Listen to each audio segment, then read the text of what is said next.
Hi guys, this is Rob from Iceboxauto here today. I'm just going to show you today's install, which is on a Mazda MX-5.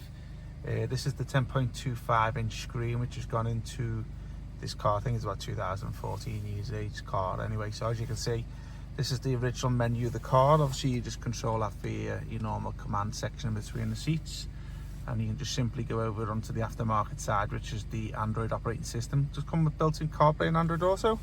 As you can see, the command wheel section is still operable on this, and obviously you can still use the touchscreen if you want, but yeah, it's still fully functional with the command section down. If I was to press the Navi button down below, it goes into Google Maps, which is obviously just a map we've put on the Android side. So I'm trying to give you a little bit of a demonstration on what the system's got today. So that one there takes you back to the original Mazda menu. This one takes you to the MP3 player, which comes with 2 USBs. 1 second. Does work with the steering wheel controls, as you see me just adjusting that there. So if we go out, to just easier to use that there. So this is your application center here. These are all the applications that you will get on the system itself. This is car UI, is obviously the original menu, which takes you back to there, which I showed you a short while ago. So I'll just give you a little rundown of what the system's got. So you've got your aux there, which is basically not really good in this day and age, these type of systems. Android tends to do pretty much everything you want. It used to be really good if you want to put like TV boxes to it and stuff like that, but now you can just download Netflix and all that type of stuff. Okay, so it's got its own Bluetooth there here, so obviously it does music streaming too. Full phone box support on that one there. Calculator, in case you want to, you're in a McDonald's drive-through and you want to calculate how many burgers you're getting and what costs. This one here is your CarPlay and the Android Auto app, which is wireless on here. It's not set up today, but obviously that's what that one's there for. This CarBit link is mirror link. Again, not really that great these days, because you can just, the systems will do everything that your phone will do anyway and more. Chrome, which is a browser, is your equalizer there. So if you want to fine-tune the output on that one there, it has a DSP built into it.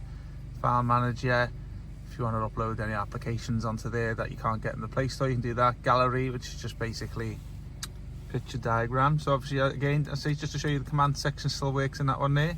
Here's your Google browser, Google Maps, music player, MP3 player there, navigation, another shortcut. Here's your Netflix if you want to sign into that. Let's go back out here. There's your operation guide, which gives you the manual, just to show you basically, you don't get paper versions these days. Play Store, so if you want to download any applications on there, we're just doing updates at the moment. See, it's nice, quick and responsive, comes with an 8-core processor. So this one's here, steering wheel controls, touch assistance, settings, which I'll show you in a moment. YouTube, which you're probably watching this. There's your vehicle settings app here, which gives you some settings on there, which you probably get on the old screen. Video player, just to show you what it looks like. So obviously if you want to put your movies onto a pen drive, you can do and watch your movies that way. And just going back onto here's your settings. These are just where your Wi-Fi settings and display, sound, all that type of stuff. Also, just a little bit of a daft method on the Mazdas.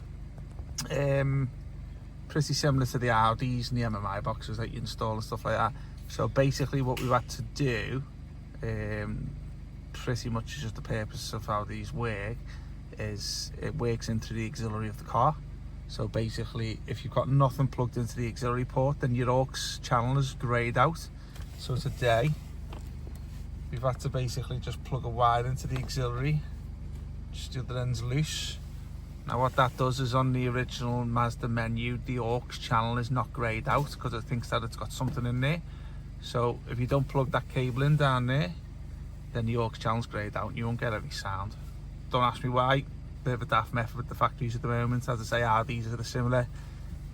So yeah, hope you liked the video, and hope to see you soon. Take care, bye bye.